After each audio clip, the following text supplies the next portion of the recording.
This is a reconstructed copy of a once-lost book, written during the height of the mainland era.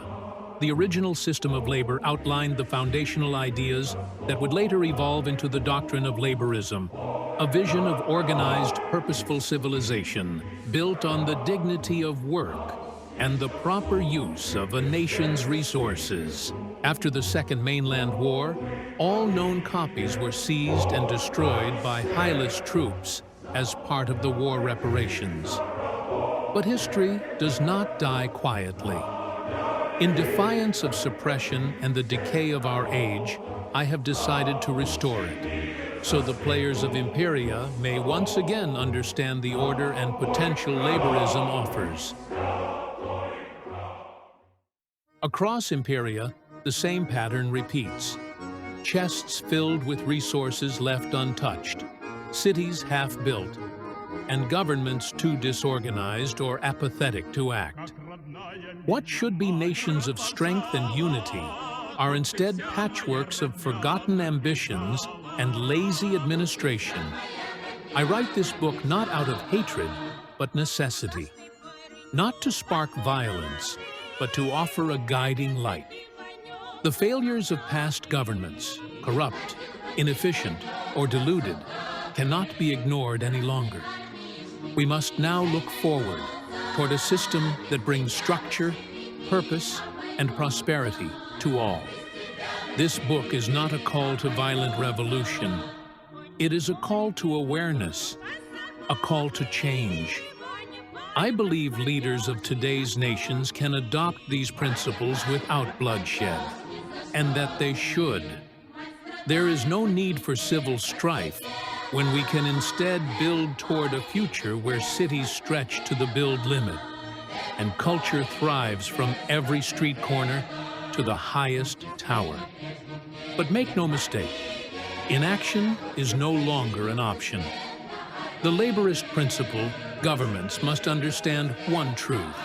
They are the supreme custodians of their land, people, and resources.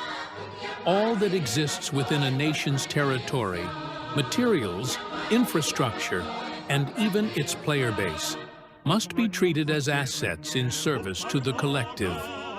There is no such thing as private hoarding in a collapsing state. When citizens understand that what they own exists also for the good of the whole, then, and only then, can the government begin to truly build.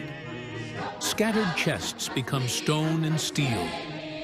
Disconnected players become builders, soldiers, and thinkers.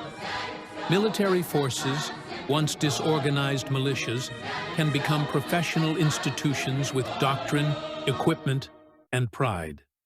Government and order laborist nations must be governed from the top down.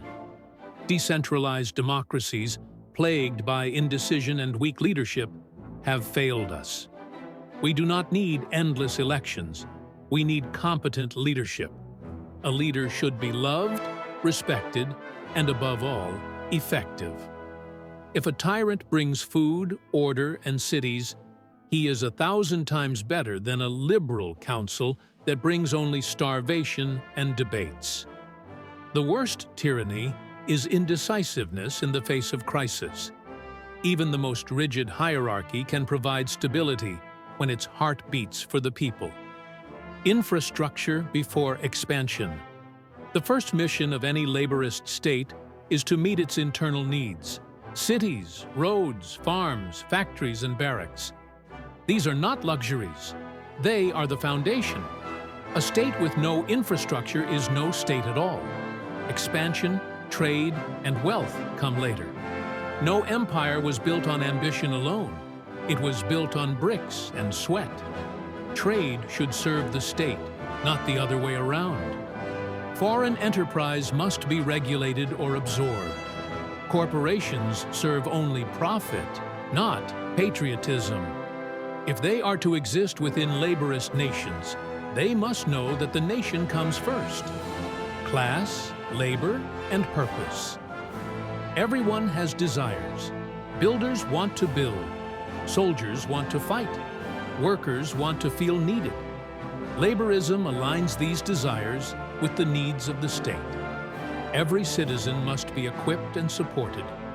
Builders with materials, soldiers with training and structure, workers with quotas and purpose.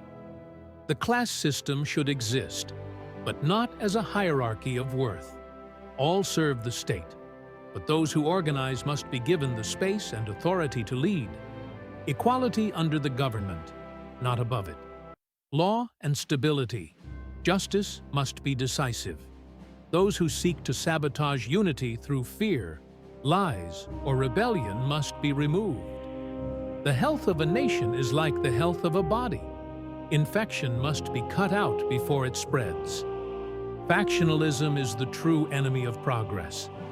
If someone wishes only to destroy, they cannot be reasoned with. They must be silenced for the good of the people.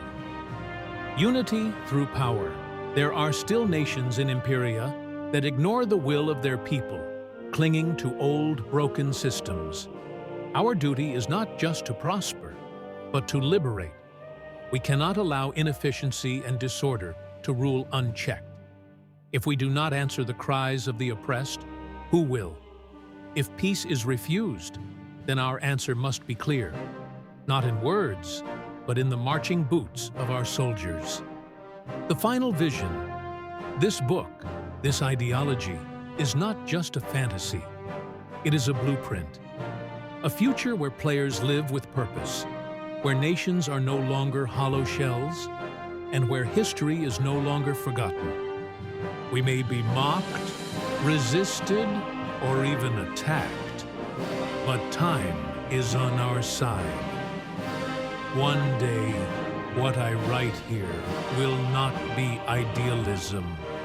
It will be the world